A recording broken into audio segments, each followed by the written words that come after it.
everyone, this is Ashmita from Sources Classes, and in today's class we are going to discuss about the strategy that you can follow for the Phase 2 of the RBI Grade B examination.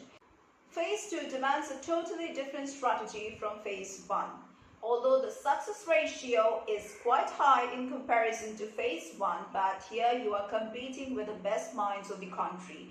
So as in all the papers of Phase 2, you have more than adequate time. The speed over here is not that important. So you have enough time to think and recall also. So your focus should be on wide coverage of the topics and revising them multiple times rather than practicing the mocks.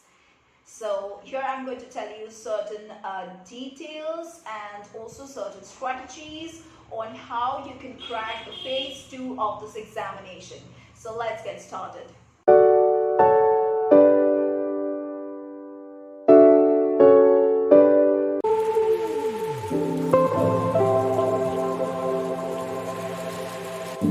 Let's talk about paper 1. That's the economic and the social issues paper.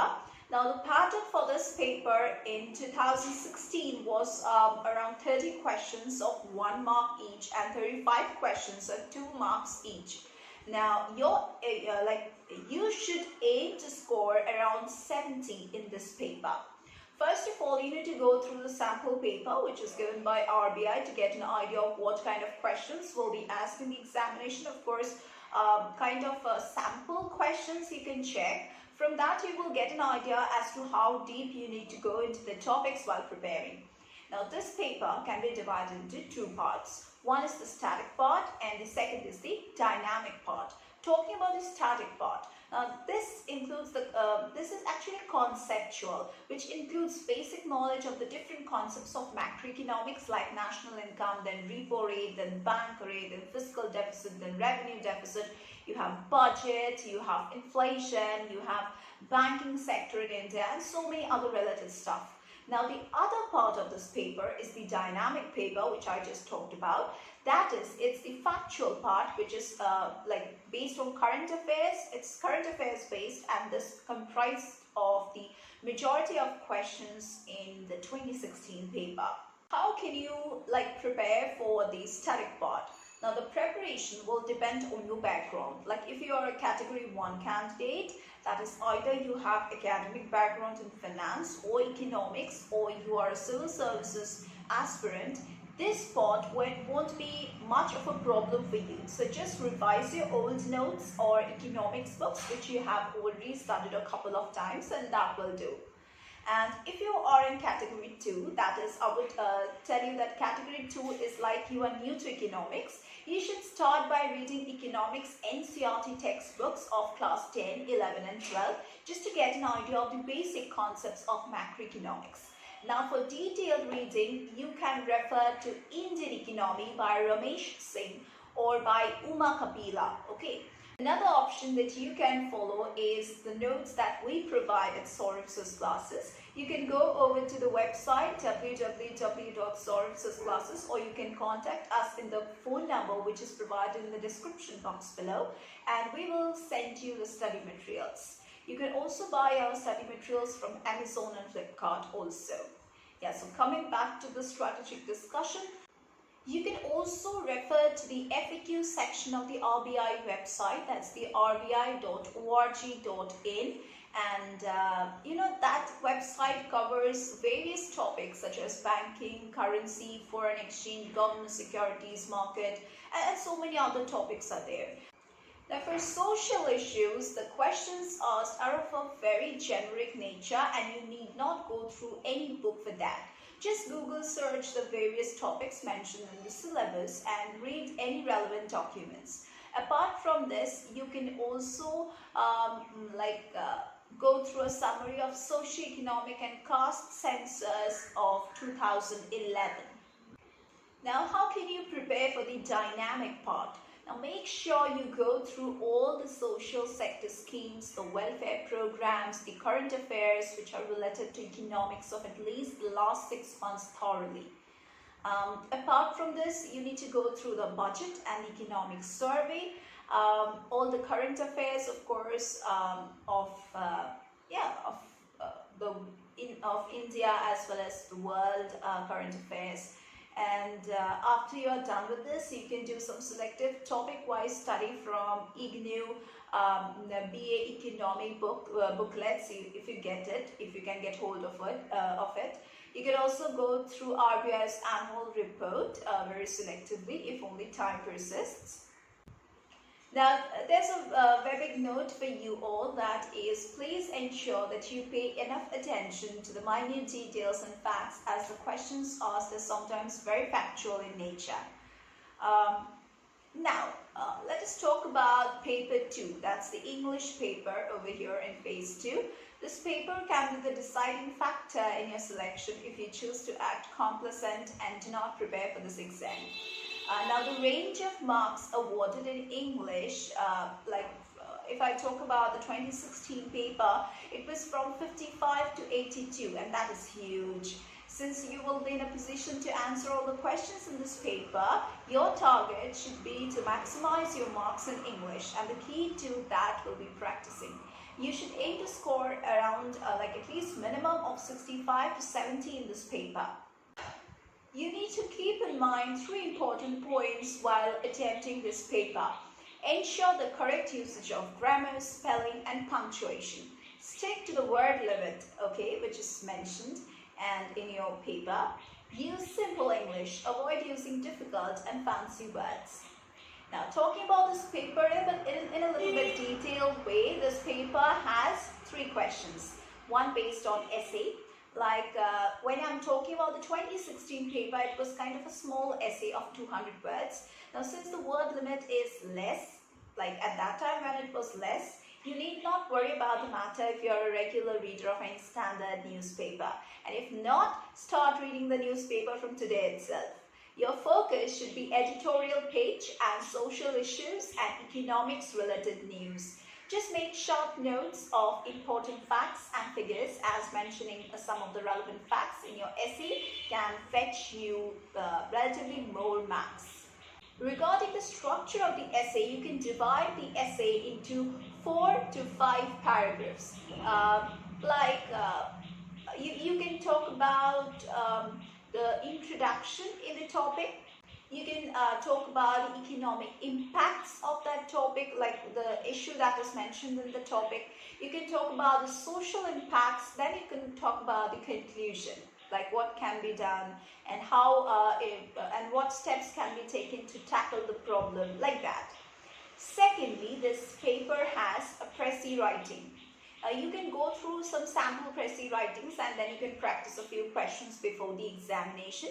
And apart from the 3 points that I just mentioned, that is sample précis writing, you can go through or practice them, or know the rules of the précis writing. You should also use your own words.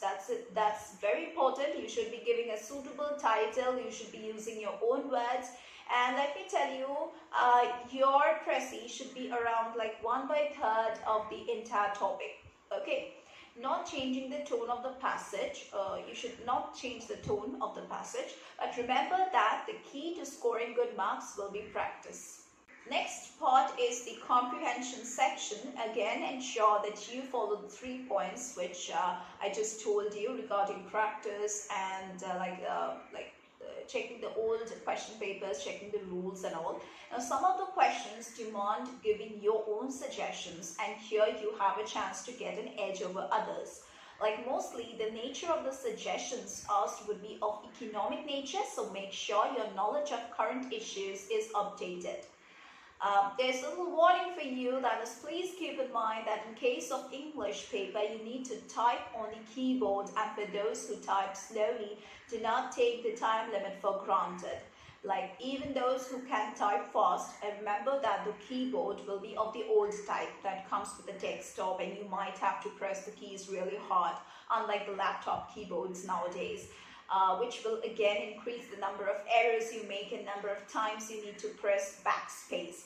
Although all of you will complete the paper in time, but again, it's a request that do not take the time limit for granted.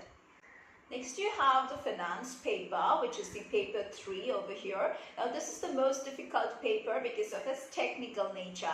Most of you will not have a background in finance and management, so this is the paper you need to work upon the most. Now the difficulty level, when I'm again going back to the 2016 paper, it was a very high, it was like very high, like full of questions from the finance portion comprising of 6 to 8 numericals. Then like you should be aiming to score around 60 in this paper. Let me tell you about the different like sections which are there in this finance paper. Number 1 is the finance section. The syllabus of finance portion is divided into 3 heads. We call it the financial system, first one. From the financial system, the best source to cover the regulatory and the financial institutions like SIDBI, then the EXIM, then the NABARD, etc. would be to visit their website and read the FAQs. That's the basic thing that you can do to learn things about them. Now it would be it would cover the static part of the topic. And then you can just go through the other notes like the current affairs capsules from different institutions.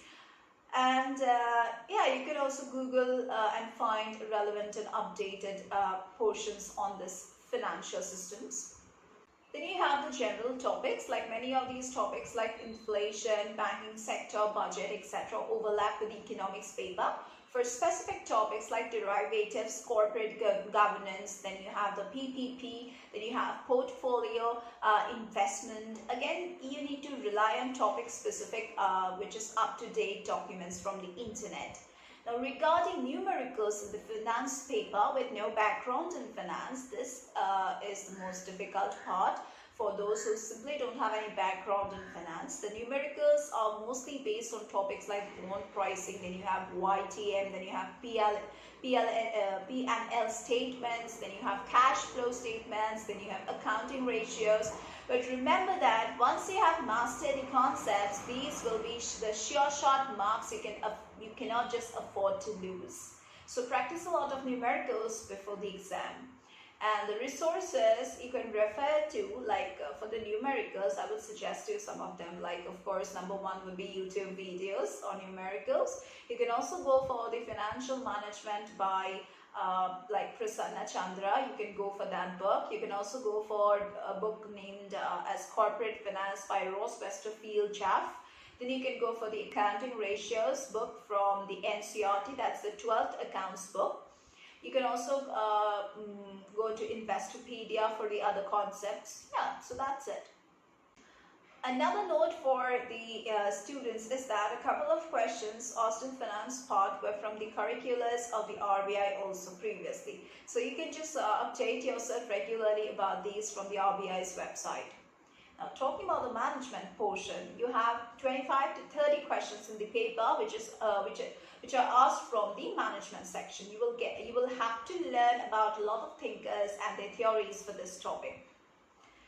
Now, for planning, for organizing, for directing, for controlling, you can go through principles of management portion, like for the theory part. Yeah, so that was all about the phase 2 of the RBI Grade B examination. Hope so you are studying well and preparing well for this exam, and all the best for that. If you need much more guidance for that, you can join our classes at www.saurabhsclasses, or you can also go through the description box. There you will get our contact details and website link, and you can join our classes for any kind of exam preparation related to any kind of competitive exams or any kind of entrance exams. So yeah, that's it for today's class. We're going to meet once again in our next classes.